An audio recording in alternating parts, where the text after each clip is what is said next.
10 luxury car ang huminto sa harap ng kulungan. Ilang daang mga kapatid ang nakita ako. Sabay-sabay na lumuhad. Kuya Long, binuksan nila ang pinto ng nangungunang Benz S. Nakiusap silang bumalik ako para pamunuan muli. Tinalikuran ko sila. Iniwan ko lang ang isang linya. Simula ngayon wala nang Guo Jianglong. 15 taon na ang nakalipas. Mag-isa akong may dalang kutsilyo, tinapatan ng 1,000 sa tabi ng ilog. Nangulay ang kalahating ilog sa dugo. Tinawag akong Guo Jianglong ng buong mundo. Hanggang sa dumalaw ang nobya kong buntis sa kulungan. Saka ko lang nalaman na magiging ama na ako. Dahil sa pagpatay ng tao. Walang kumpanyang gustong tumanggap sa akin. Gusto ko pang ayusin ang relasyon ko sa anak kong di ko nakita ng 15 taon. Tamang-tama at narinig kong nagrereklamo ang asawa ko. Masama raw ang may-ari ng kantina. Palaging pinapakain ng panes na karne ang mga bata. Ilang ulit nang nireklamo pero walang nangyari. Kaya naglatag ako ng paninda sa harap ng eskwela, nagbenta ng lunchbox. Dahil masarap at mura, maraming estudyante ang gustong bumili sa akin. Pero si Noo ay hindi. Hindi siya tulad ng mabait na batang iniisip ko. Sa murang edad niya nakikihalubilo na siya sa mga babaeng siga. Pagkakita niya sa akin, tumawa ng malakas ang mga kasama niya. Hindi ba yan ang tatay mong nakulong noon? Ha? Uncle, narinig namin na nagnakaw ka ng scrap noon. Tapos naputol mo ang cable. Kaya ka nakulong ng 15 taon. Ang malas mo naman. Nahihiya si Noo. Lumapit siya agad sa akin. At nagmakaawa, pwede bang huwag ka nang pumunta rito para mapahiya kami? Dahil sa'yo nawalan ako ng mukha sa harap ng mga kaibigan ko. Hindi ako sumagot, sa halip iniabot ko sa kanya ang isang lunchbox. At mahina akong sinabi, sabi ng nanay mo ayaw mo raw ang pagkain sa kantina. Lahat ng paborito mo nandito. Umalis ka. Galit na galit si Noo at ibinato ang lunchbox sa akin. Nanginginig siya sa galit, at sinabi sa akin, tama na ang kahihiyan. Bata pa ako nung nakulong ka sa ganong walang kwentang kaso. Kaya ako naging batang walang ama at laging inaapi. Ngayon lang ako nagkaroon ng mga kaibigan. Gusto mo pa rin akong ipahiya. Isang babaeng siga ang tumawa at nagsabi, Uncle, di mo ba naisip mag-apela? Yung stepbrother ko nga nakabasag ng binti, 3 taon lang ang hatol. Ikaw nagnakaw lang ng basura tapos kinulong ng 15 taon. Nakakatawa sobra. Ha ha ha. Naghalakhakan sila ulit. Ang totoo kong kasalanan, hindi kailanman sinabi ng asawa ko sa anak namin. Dahil bawal malaman ng kahit sino na anak siya ni Guo Jianglong. Kung hindi, mapapaligiran siya ng mga kaaway. Pinunasan ko ang tira ng pagkain sa mukha ko. At mahina kong sinabi, ang makulong ay hindi isang karangalan. Mas mabuting mag-aral kayong mabuti.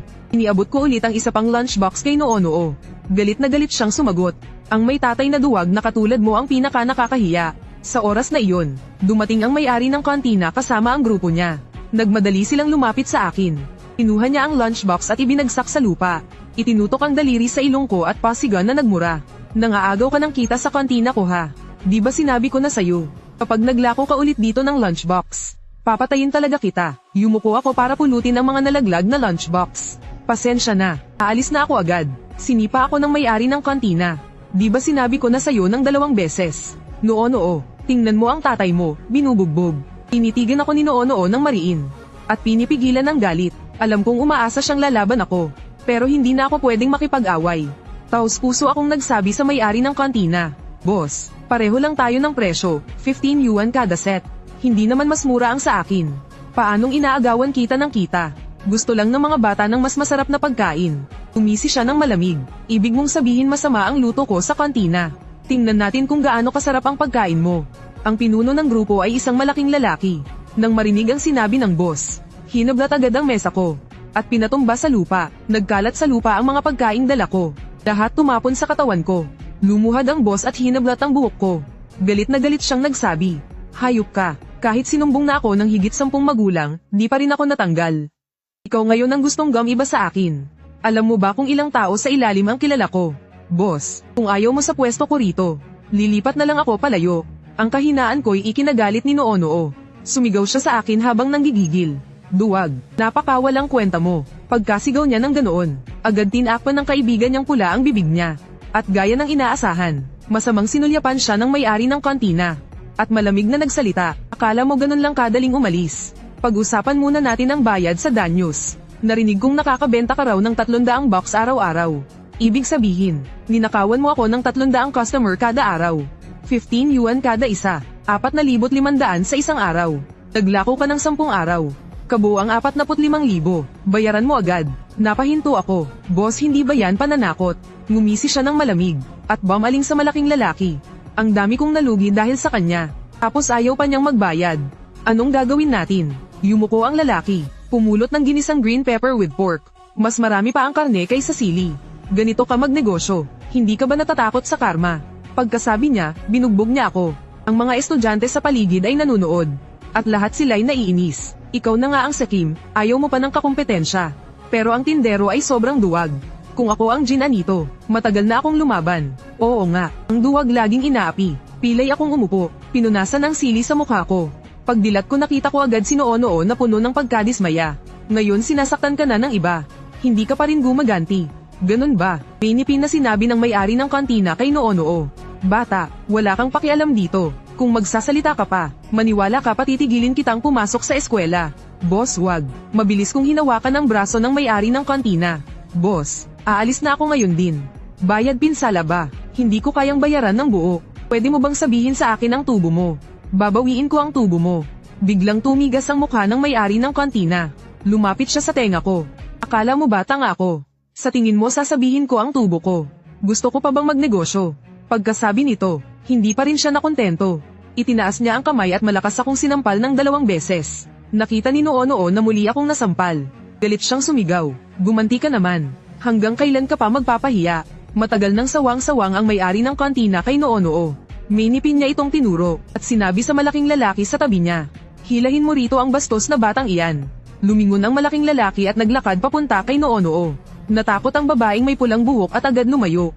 Ipinakitang wala siyang kinalaman kay Noo-Noo. Nataranta ako. Mabilis akong tumayo at sumugod kay Noo-Noo.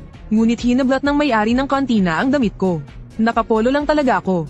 Sa paghila niya, unit agad ang suot kong polo. Lumantad sa lahat ang tato ko. Hari ng Crazy Tiger ba? Napadilat din ang malaking lalaki. Hindi ba yan ang tato ni Go Jianglong? Hindi makapaniwala ang boss ng kantina at iniunat ang kamay. Kinuskus ang tato ko. Baka naman sticker lang yan. Kinuskus niya ng madiin. Pero hindi natanggal. Tindero ka lang ng lunchbox. At naglakas loob kang magpatato ng kay Go Jianglong. Tanong ng lalaki sa boss na may kaba. Baka siya talaga si Go Jianglong. Narinig ko rin nakakalabas lang daw niya sa kulungan. Umikot ang mata ng boss ng kantina. Chairman daw ng Yuanda Group. At bakante pa rin ang pwesto ni Go Jianglong. Sa tingin mo iiwan niya ang pagka-chairman para lang magbenta ng lunchbox dito. Habang nagsasalita siya, bigla niya akong sinuntok sa tiyan. Ang lakas ng loob mo. Noon si Go Jianglong ay kayang labanan ang libo na may isang kutsilyo lang. Ikaw, isa ka lang patapon na naghahanap ng kamatayan. Kinuha niya ang cellphone at kinuhanan ako ng litrato. Patay ka na. Ipapadala ko ang litrato mo sa mga tao ng Yuanda Group. Darating sila agad. Siguradong wala ka ng takas. Namumutla si Noo-Noo habang nakatingin sa akin. Anong tato yan? Pinilit kong ngumiti at sinabi sa kanya. Umuwi ka na muna. Bigla na lang umiyak si Noo-Noo. Humagulgol siya at sinabi, ikaw na nagnakaw ng scrap. Bakit ka pa nagpatato ng Crazy Tiger ba sa katawan mo? Alam mo ba, sa mga taong ito marami na ang nagpanggap bilang Go Jianglong para manloko. Lahat sila pinatumba ng mga tao ng Yuanda Group. Tumakas ka na agad. Tinitigan ko si Noo-Noo ng tulala. Nag-aalala ba siya sa akin? Kahit na ikinahihiya niya akong maging ama, ayaw pa rin niyang may mangyaring masama sa akin. Nang makita kong nag-aalala siya, lalo akong nabalot ng matinding pagsisisi.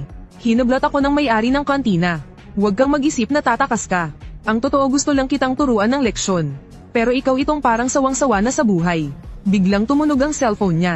Kinuha niya at sinagot ng pabiro. Kuya, ha ha ha, ako ang bumugbog sa taong to. Gusto mo bang pumunta rito? Hintayin mo. Anong sabi mo? Buong board ng Yuanda ay pupunta. Bigla siyang napadilat, napatitig sa akin ng tulala. Lahat ay napasigaw sa gulat. Tanong ng malaking lalaki sa hindi makapaniwala. Kilala mo sila? Sabi ng boss ng kantina. Mga tao sa ganong level. Sa tingin mo baka kilala ko sila? Pero tumawag sila at sabi paparating na raw sila. Napabulalas ang malaking lalaki. Tunay na katapatan. Dahil lang sa nagkunwaring kapatid nila. Lahat sila ay pupunta. Malamig na sabi ng boss ng kantina. Iyan ang takot sa autoridad ni Go Jianglong. Hindi niya hinahayaan ang kahit sinong patapon ang humamon. Palalaman mo na ngayon kung paano isinusulat ang salitang kamatayan. Si Noo-Noo ay halos tuluyang gumuho. Hindi na niya ininda ang banta ng may-ari ng kantina kanina. Tumakbo siya papunta sa akin. At itinulak ako ng malakas. Umiiyak siyang nagsabi, umalis ka na. Pinaghintay mo na si mama ng 15 taon. Gusto mo pa ba siyang maging balo? Tinitigan ko si Noo-Noo na gumuho na ang loob. Nababalot muli ako ng matinding pagsisisi. Kasalanan ko lahat, pinasama ko silang mag-ina ng 15 taon. Umiiyak si Noo-Noo at nakiusap sa may-ari ng kantina. Huwag ka nang tumawag ng tao, pwede ba? Magnanakaw lang siya ng lumang bakal. Wala siyang alam tungkol kay Guo Jianglong. 15 taon na ang nakalipas nang makulong siya sa pagputol ng cable. Noong pumasok siya sa kulungan, wala pa siyang naririnig tungkol sa taong iyon. Hindi niya sinadyang tularan. Nagkataon lang talaga. Napahinto ang may-ari ng kantina. Pagkatapos biglang tumawa ng malakas. Hey. Tatawa na lang ako, grabe. Nakulong dahil sa pagnanakaw ng bakal. May mas kaiyahiya pa ba riyan? Namumula sa kahihiyan si Noo-Noo. Pero hinawakan pa rin niya ang kamay ko. At hinayla ako paalis. Ngunit agad hamarang ang boss kasama ang mga tao niya. Malamig siyang ngumiti at nagsabi. Akala nyo ganun lang kadaling umalis. Matagal nang sinabi ng Yuanda. Sino mang magtatato ng kasi Tiger ba ulit? Ay hayagang humahamon sa kanila. Umiyak si Noo-Noo. Sabi ko na nga ba? Matagal na siyang may tato niyan. Higit 10 taon na. Tumawa ng nakakaloko ang boss ng kantina. Paano kung napagbintangan lang siya? Wala akong pakialam. Kung mamamatay ka ngayon, sa susunod mong buhay, huwag kang manggulo ng negosyo ng iba. Habang kami ay napapaligiran, hindi na alam ni Noo-Noo ang gagawin. Mabilis siyang tumingin sa mga kaibigan niya. At nagsalita ng desperado. Hindi ba kayo tutulong? Walang nagsalita sa grupo. Nagsalita ang pulang buhok na babae. Close ba talaga tayo? Napahinto si Noo-Noo. Hindi niya napigil ang sabihin. Nagsumpaan tayo bilang magkapatid. Umiling ang pulang buhok na babae at nagsabi. Kung tunay kang kaibigan, hindi mo kami isasama sa gulo. Gamulo ka na nga, gusto mo pa kaming madamay. Hindi ka karapat dapat maging kaibigan namin. Pagkasabi niya, sumang-ayon ng iba pang mga siga. Oo nga, gusto mo ba kaming mapasubo sa kamatayan? May lakas ka pang sabihing nagsumpaan tayo. Kung asaran lang dati ayos lang. Pero sino ba ang sasama sayo sa kamatayan? Ayokong kalabanin ang Yuanda, mabilis na sabi ni Noo-Noo. Hindi ko hinihingi na labanan niyo ang Yuanda. Nakikiusap lang ako, hayaan niyong makaalis kami. Tahimik lang ang mga kaibigan niya. Alam kong sa mga oras na ito, gumuho na ang mundo ni Noo-Noo. At ang natira lang sa akin ay awa. 15 taong nakakulong. Alam kong maraming tiniis si Noo-Noo sa lahat ng panahong ito. Ayaw lang niyang maapi muli. Kaya siya nakisama sa mga siga-siga. Nagsumpaan at bumuo ng grupo. Sa gitna ng kagipitan, sinubukan ni Noo-Noo na sumugod palabas ng grupo. Pero sa mahina niyang katawan, paano niya matatalo ang mga taong ito? Minipin na itinaas ng boss ng kantina ang kamay. At malakas na sinampal si Noo-Noo. Bastos na babae, hindi ka ba pwedeng manahimik? Hindi pa tumatama ang sampal sa mukha ni Noo-Noo. Nasalag ko na, natigilan ang boss ng kantina. Hindi makapaniwalang sinabi niya, lalaban ka pa talaga. Sinabi kong matagal na akong hindi nakikipag-away. Mayabang niyang sinabi, kung ganoon bitawan mo, umiling ako, kahit bugbugin mo ako, wala akong pakialam. Pero kung gagalawin mo siya, papatayin kita. Pagkarinig nito, hindi napigilan ng boss ng kantina ang pagtawa. Isang nagbebenta lang ng lunchbox tapos nagbabanta pa sa akin. Sige, ayaw mong saktan ko ang babaeng ito. Lalo ko pang ipapakita sa iyo.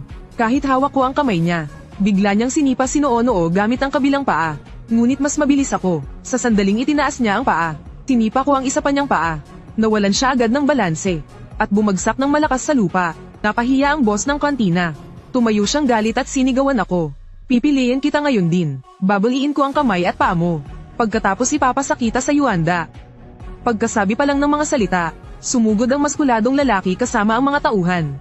Nataranta si Noo-Noo, habang magulo ang paligid. Umiiyak siyang nagsabi sa akin. Tumakbo ka. Habang papalapit ang ilang kalaban, napabuntong hininga ako, marahang hinaplos ko ang ulo ni Noo-Noo. At mahinang sinabi, hinahangaan mo ba si Jianglong? Napatigil siya, mahina kong sinabi, kung ganun, panoorin mo ako. Ang maskuladong lalaki ay nasa harapan ko na. Itinaas ang kamao at binigwas sa mukha ko. Hindi ako umiwas. Sa halip ay hinawakan ko ang kanyang pulsuhan. Kahit anong lakas niya, hindi umusad ang kamao kahit kaunti. Nang makita ng iba na nadakip si boss nila, agad silang lumapit, at sinubukang palibutan ako. Pero binuhat ko lang ang lalaki, at inihampas siya ng malakas. Tumama siya sa mga tauhan niya, at natamba ang ilan sa kanila. Nagiyakan ang mga tao, nataranta ang boss ng kantina, at sumigaw, sugod, ang dami-dami niyong tao. Hindi niyo matatalo ang isang nagtitinda ng lunchbox. Nakita ni Noo-Noo ang pagkakataon. Agad akong hinayla para tumakbo. Pero hindi ako gumalaw. Nagmadaling nagsabi si Noo-Noo, umalis na tayo. Pag dumating ang mga tao ni Yuanda, tapos na tayo. Kung aalis tayo ngayon lang, babalik pa rin sila para manggulo. Mas mabuting tapusin na agad ngayon. Nag-aalala si Noo-Noo at sinabi, huwag ka na magyabang. Unahin mong iligtas ang sarili mo. Mahina kong sinabi na hindi ako nagpapanggap. Napahinto siya, at naguguluhang tumingin sa akin. Alam kong hindi ko na ito matatago ngayon. At sa sandaling iyon, biglang may ingay mula sa kalangitan. Dalawang helicopter ang lumilipad papunta rito. May nakasulat na 4 na malalaking titik, Yuanda Group. Tuwang-tuwa ang boss ng kantina. Itinuro niya ako at sabik na sinabi, "Akala mo ang galing mo sa laban ha? Sasabihin ko sa'yo, tapos ka na. Ngayon ang huling araw mo sa mundong ito." Ang mga nanonood ay nagbigay daan sa magkabilang gilid. At sa dulo ng daan, sunod-sunod na dumating ang mga Rolls-Royce, Maybach at G-Class.